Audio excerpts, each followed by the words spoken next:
உடம்பு சரியில்லைன்ற ரீசனுக்காக ஏஆர் ரகுமான் ஹாஸ்பிட்டல்ல அட்மிட் ஆனார். அங்க டாக்டர்ஸ் அவருக்கு டீஹைட்ரேஷன் ப்ராப்ளம் இருக்கிறதாகவும், சில ஸ்கேன்ஸ் அண்ட் நார்மலான ப்ரொசீஜர்ஸ்க்கு அப்புறமா டிஸ்சார்ஜ் செய்யப்படுவாருன்னு அறிக்கை வெளியிட்டிருந்தாங்க.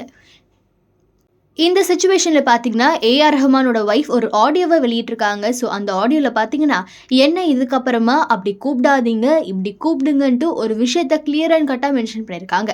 ஏஆர் ரகுமானும் சாய்ரா பானுவும் 29 வருஷங்களா ஒன்னா வாழ்ந்த நிலையில போன வருஷம் விவாகரத்து அறிவிச்சாங்க. இப்போ ஏஆர் ரகுமானுக்கு உடம்பு மோசமாகி ஹாஸ்பிட்டல்ல அட்மிட் ஆன சிச்சுவேஷன்ல சாய்ரா பானு ஒரு ஆடியோவை வெளியிட்டிருக்காங்க. அந்த ஆடியோல பாத்தீங்கன்னா, மீடியால என்னை எல்லாருமே ஏஆர் ரகுமானோட எக்ஸ் ஒய்ஃப்னு சொல்றாங்க. எங்களுக்கு இன்னும் சட்டப்படி டிவோர்ஸ் ஆகல.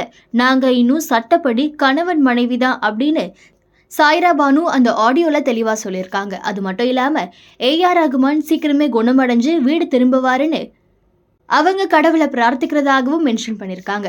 ஸோ இதுக்கப்புறமா ஏஆர் ரஹ்மான் அவருடைய எக்ஸ் ஒய்ஃப் அப்படின்னு சொல்லாம ஏஆர் ரஹ்மானுடைய ஒய்ஃப்னே சொல்லுங்கன்ட்டு இந்த ஆடியோல அவங்க சொல்லியிருக்கிறது நிறைய பேர் மத்தியில் வைரல் ஆகிக்கிட்டு இருக்கு.